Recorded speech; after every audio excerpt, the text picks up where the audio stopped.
Friends, ഞാനിന്ന് പുട്ടിൻ്റെയും അപ്പത്തിൻ്റെയും ചപ്പാത്തിയുടെയും പൊറോട്ടയുടെയും എല്ലാം കൂടെ കഴിക്കാൻ പറ്റുന്ന വറുത്തരച്ച കടലക്കറിയുടെ റെസിപ്പിയാണ് ഷെയർ ചെയ്യുന്നത്.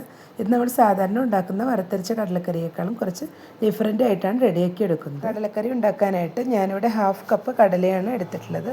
ഇത് ഓവർനൈറ്റ് ഒന്ന് സോക്ക് ചെയ്ത് വെച്ചതാണ്. ഇത് നമുക്ക് ആദ്യം കുക്കറിലിട്ടൊന്ന് നന്നായി കുക്ക് ചെയ്തെടുക്കാം. കടല ഇപ്പോൾ കുക്കറിലോട്ട് ഇട്ട് കൊടുത്തിട്ടുണ്ട്.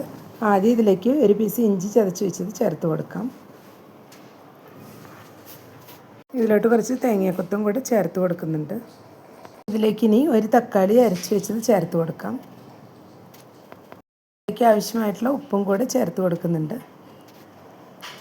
ഇനി ഇതിലേക്ക് ഞാനൊരു 1.5 ഗ്ലാസ് വെള്ളമാണ് ഒഴിച്ചു കൊടുക്കുന്നത്. ഇനി ഇതെല്ലാം കൂടി ഒന്ന് മിക്സ് ചെയ്തെടുത്തതിന് ശേഷം 2 വിസിൽ ഹൈ ഫ്ലെയിമിലും 3 വിസിൽ ലോ ഫ്ലെയിമിലും വരുത്തി നന്നായി ഒന്ന് കുക്ക് ചെയ്തെടുക്കാം. ഇനി ഇതിലേക്കുള്ള തേങ്ങ ഒന്ന് വറുത്തെടുക്കണം.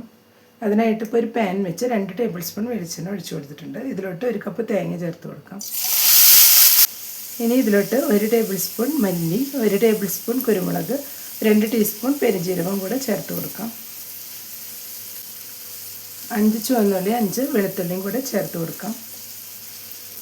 കുറച്ച് വേപ്പില കൂടെ ചേർത്ത് കൊടുക്കുന്നുണ്ട്. ഇതെല്ലാം കൂടെ നന്നായി തന്നെ ഒന്ന് ഫ്രൈ ചെയ്തെടുക്കാം. തേങ്ങയെല്ലാം നന്നായി കളർ മാറി വരുന്നവരെ നല്ല രീതിയിൽ തന്നെ ഒന്ന് ഫ്രൈ ചെയ്തെടുക്കണം.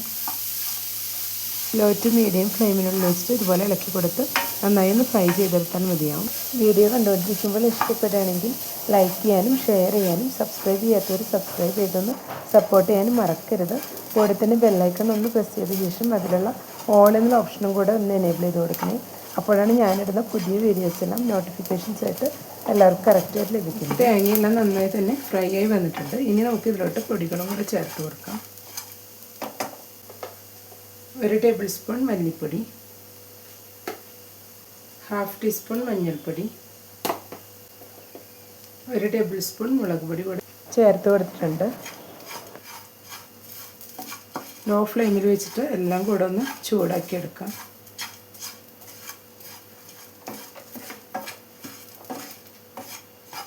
ഇപ്പോൾ എല്ലാം കൂടെ ഒന്ന് ചൂടായി വന്നിട്ടുണ്ട്. ഇനി ഇത് മിക്സിയുടെ ജാറിലിട്ട് നന്നായി തന്നെ ഒന്ന് പൊടിച്ചെടുക്കണം. നന്നായി പൊടിച്ചെടുക്കണം. വെള്ളം ഒട്ടും തന്നെ ചേർക്കാതെ നന്നായി ഒന്ന് പൊടിച്ചെടുത്ത് വരാം. അത് താളിക്കാനായിട്ട് ഇപ്പോൾ ഒരു പാൻ വെച്ച് 2 ടേബിൾ സ്പൂൺ വെളിച്ചെണ്ണ ഒഴിച്ച് കൊടുത്തിട്ടുണ്ട്.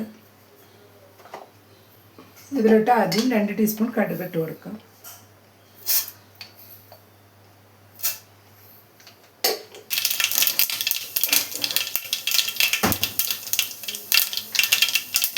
ഇതിലോട്ട് കുറച്ച് വേപ്പിലയും 5 വെളുത്തുള്ളി കട്ട് ചെയ്ത് വെച്ചതും 5 ചുവന്നുള്ളി കട്ട് ചെയ്ത് വെച്ചതും ബിരിയാണി മുളകും കൂടെ ചേർക്കാം.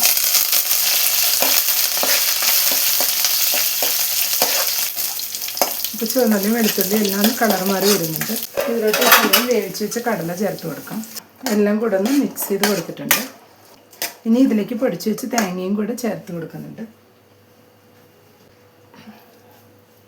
ഇതുപോലെ നന്നായി തന്നെ ഒന്ന് പൊടിഞ്ഞ് വരണം.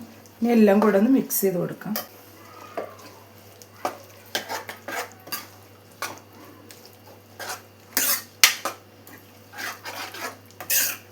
ഇപ്പം എല്ലാം കൂടെ ഒന്ന് മിക്സ് ചെയ്ത് കൊടുത്തിട്ടുണ്ട്.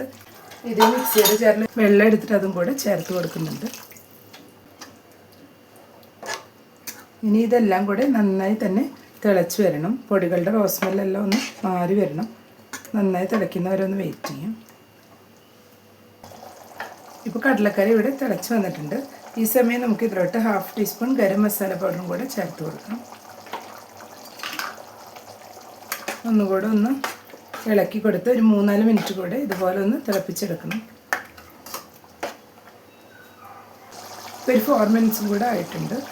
ഇപ്പോൾ കറി ഇവിടെ നല്ല സെറ്റായി വന്നിട്ടുണ്ട്. ഇനി നമുക്ക് ഫ്ലെയിം ഓഫ് ചെയ്ത് കൊടുക്കാം. കടലക്കറി ഇപ്പോൾ ഇവിടെ റെഡിയായി വന്നിട്ടുണ്ട്. സാധാരണ നമ്മൾ ഉണ്ടാക്കുന്ന വറുത്തരച്ച കടലക്കറിയേക്കാളും നല്ല ഡിഫറെൻ്റ് ആയൊരു ടേസ്റ്റാണ്. അപ്പോൾ എല്ലാവരും ഈ രീതിയിൽ ഒരു തവണയെങ്കിലും ഒന്ന് ട്രൈ ചെയ്ത് നോക്കുക. ഇഷ്ടപ്പെട്ടെങ്കിൽ ലൈക്ക് ചെയ്യാനും സപ്പോർട്ട് ചെയ്യാനും കൂടെ തന്നെ ഫീഡ്ബാക്ക്സ് ഉണ്ടെങ്കിൽ അറിയിക്കാനും മറക്കരുത്.